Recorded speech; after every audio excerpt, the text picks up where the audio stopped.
Continuing from yesterday's story. Peter, I've been talking to you and you're not answering me. Magdalene was angry.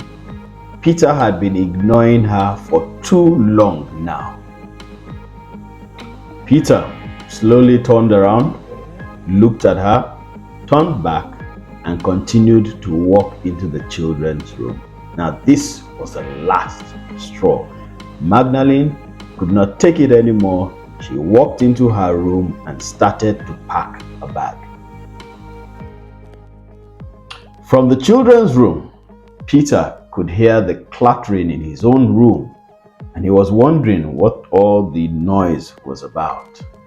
Soon he heard Magdalene dragging a bag, rolling it down to the front door and opening the front door.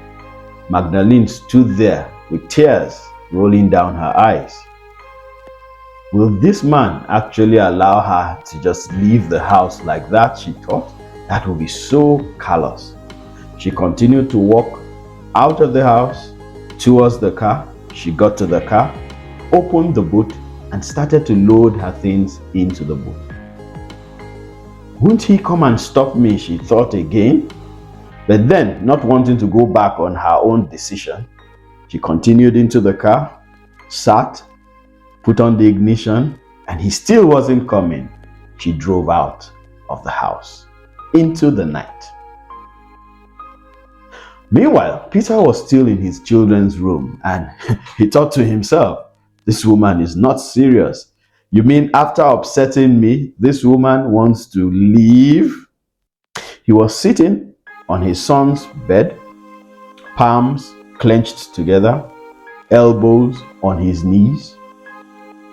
If she feels she can be so unruly, he thought, let her drive off and let me see. Not long after that, he actually heard the car driving out of the compound. He was shocked. I mean, he would not have thought that his wife had the courage of leaving the house. How much more leaving so late in the night? It was already, as at this time, getting close to 9. Suddenly, his heart starts to pound, and he thought, what if she gets involved in an accident? What if she gets robbers attack her? What if she slips off on the steering? Peter quickly rushed to the door, hoping that Magdalene had just called his bluff and maybe she just drove, just out of the compound and just close by. But when he got outside and walked all the way to the street, looked left and looked right on that street, he saw no car. Magdalene was not there. He quickly pulled out his phone and called his friend Bala. Bala, he said, sorry I'm calling late, but you are the one who is living closest to me right now. Bala answers, Peter, how far? Is all well? Peter responded, actually all is not well. Magdalene just drove out of the house and I do not know where she has gone. Bala responded, I don't understand. At this time of the night, what happened? Why did you allow her to go out that late? Oh, Peter said, my brother, long story. Just come and pick me so that we can go out and look for her. Bala answered, sure, of course. Who will stay with your kids? Oh, crap, I forgot, Peter said. So Bala said, okay, don't worry. I'll come along with our kids' nanny. My wife, of course, is in the house with them. She can stay with your kids while we go out and look for Magdalene. But Peter, try. Oh. And Peter says, I know, bro.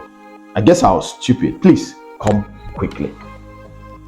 Meanwhile, Magdalene was driving to her sister's house back down Old Yola town. But her tears had stopped now. It was now great fear that had fallen upon her. Why am I the only one on the road? Where is everybody that is driving on this road? She became very scared. It was lonely. Not up to a minute after that, her headlamp caught somebody standing far on the road, but holding something that looked like a cutlass and waving her down. She pounced on the brake immediately and Let's continue again tomorrow and we'll see what happened then. Hi, my name is Kunle Ologe, marriage counselor and founder of the Marriage Seal Academy, and we want to invite you to the 2024 Couples Conclave program. The Couples Conclave is an 11-month program from January to November of every year, where couples come together and we're able to have activities, meetings, seminars, just to make sure your marriage is on fire all through the year. Every day we share clips on marriage, tips that you can use in your marriage to make your marriage better. We'll have bonding activities every week. We'll be helping you to also renew the intimacy in that marriage at the Couples Conclave. And if your marriage seems as if it's already falling apart, then this is the right time for you to enter the Couples Conclave. Now, do you know why it is important for you to be in the Couples Conclave 2024? Apart from the fact that your marriage is going to be renewed, hey, here are some reasons why you should join. You're going to get discount on courses. The courses that the outsiders will pay for, you get a discounted amount on it as a member of the Couples Conclave. You also get discount on counseling fees. You don't pay the same thing as people outside pay. The knowledge that you get from the Couples Conclave and you will implement will help your marriage to blossom and bring out the best in it. Registration fee is 100,000 for each couple. Just 100,000 for the two of you together for the whole year. Come and be a part of it. Registration for the Couples Conclave started months ago and it is almost ending. The deadline is just a few weeks away. It's going to be on the 24th of December. By 24th of December, we close the doors and we stop taking registration. So you want to rush in and register now. Join Couples Conclave 2024! Join!